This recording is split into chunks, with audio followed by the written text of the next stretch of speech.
le an scéal.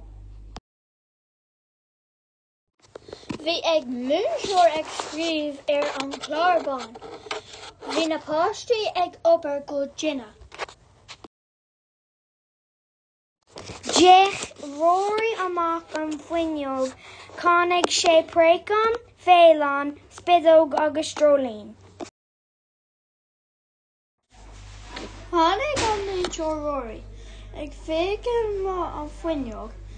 Bhí fearg an múinteoir. A Rory níl tú ag tabhairt aire, cén féite bhuail tú ag féachain amach an fhuinneog. Bhí ag tabhairt aire, bhí ag obair go díon. Cart go leor.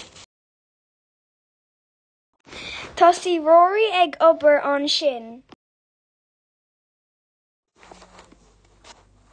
An Jeru.